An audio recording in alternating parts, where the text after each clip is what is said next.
Timnas Indonesia mendapatkan tambahan amunisi baru, jelang laga kualifikasi Piala Dunia 2026 melawan Bahrain dan Tiongkok. Mace Hilhers, pemain yang sudah lama diisukan akan bergabung ke skuad Garuda, akhirnya secara resmi menerima pemanggilan tersebut pada awal September ini. Bek Twente tersebut menjalani proses naturalisasi untuk mendapatkan kewarganegaraan Indonesia. Tentu ini kabar gembira bagi para penggemar Timnas, dan juga Shin Tae-yong sebagai pelatih Timnas Indonesia. Seperti kita ketahui, Mace Hilhers sudah lama menjadi incaran ST untuk memperkuat Timnas Indonesia. Kualitasnya sebagai pemain bertahan sangat dibutuhkan Indonesia untuk bersaing memperebutkan tiket lolos ke putaran final Piala Dunia sebagai perwakilan dari Asia.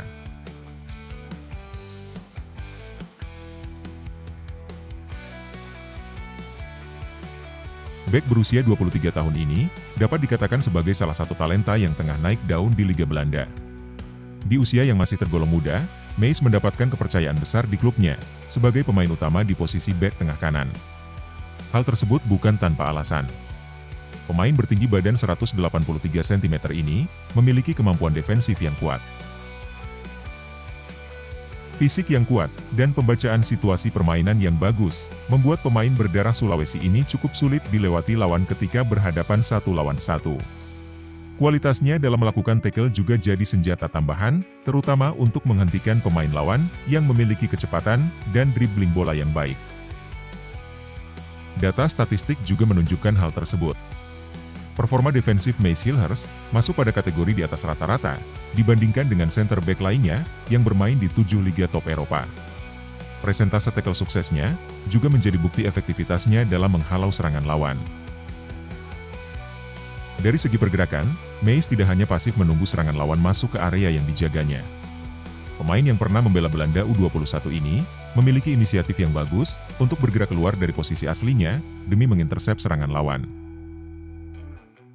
Mace secara agresif dapat melakukan pressing tinggi terhadap striker lawan, sehingga mencegah bola dengan mudah dialirkan masuk ke kotak penalti. Stamina, pace, kecepatan, dan daya jelajahnya yang tinggi cukup mengakomodasi gaya bermain tersebut. Dengan gaya bermain seperti itu, Mace juga cocok untuk ditempatkan sebagai seorang gelandang bertahan, khususnya sebagai ball winner di lini tengah.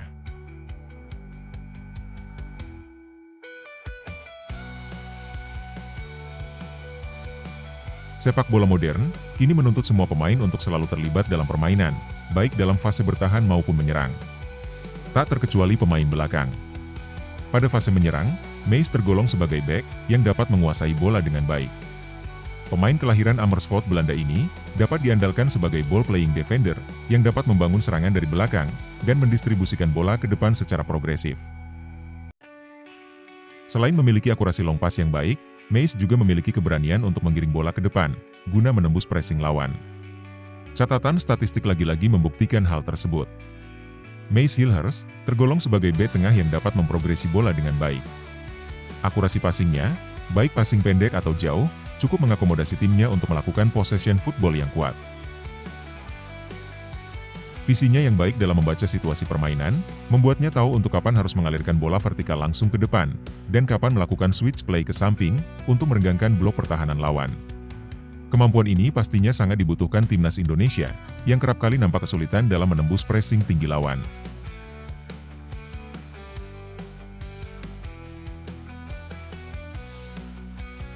Secara umum, untuk memberikan gambaran ringkasnya, Mace Hilhers memiliki karakter bermain yang mirip dengan beberapa pemain. Di level top Eropa misalnya, karakter bermain yang ditunjukkan Mace kurang lebih mirip dengan karakter bek andalan Bayern Munchen, Dayot Upamecano, atau juga dengan bek Manchester City, Nathan Ake. Data musim lalu menunjukkan, Mace memiliki atribut yang menonjol pada aspek ketangguhan dalam berduel, dan juga dalam hal progresif passing. Hal yang sama dapat kita lihat pada statistik pemain Timnas Prancis tersebut. Data tersebut menunjukkan kelebihan dari kedua pemain yang cukup kuat dalam situasi 1 versus 1 dengan penyerang lawan. Hal yang sama juga terlihat jika kita bandingkan dengan Nathan Ake. Pemain Timnas Belanda ini dapat mendistribusikan bola dengan baik dari sisi kiri. Catatan statistik musim lalu menunjukkan kemiripan angka dengan Mace, yang tentu dengan tetap memperhatikan perbedaan level persaingan antara Liga Primer Inggris dengan Eredivisie Belanda.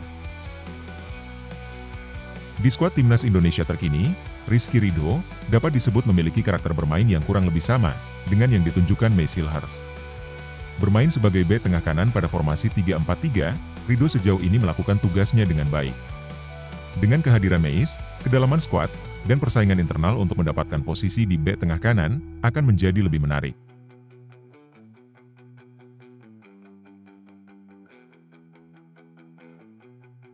Melihat perkembangannya di kompetisi Belanda, Mace memiliki potensi untuk bersaing di level top Eropa. Detail-detail kecil di beberapa hal teknis memang masih perlu untuk ditingkatkan. Namun, dengan kualitasnya yang dimiliki saat ini, pemain kelahiran 2001 ini cukup bisa diandalkan untuk membawa timnas Indonesia bersaing di level top Asia. Keberadaannya sebagai salah satu pemain yang memiliki pengalaman di kompetisi top Eropa, tentu akan berdampak positif bagi skuad timnas secara keseluruhan. Faktor adaptasi akan menjadi faktor yang penting untuknya.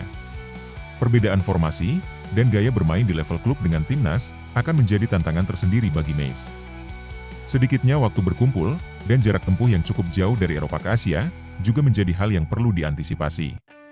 Kita harapkan semua proses dapat berjalan lancar dan Mace dapat menampilkan performa maksimalnya saat mengenakan jersey Garuda di dada.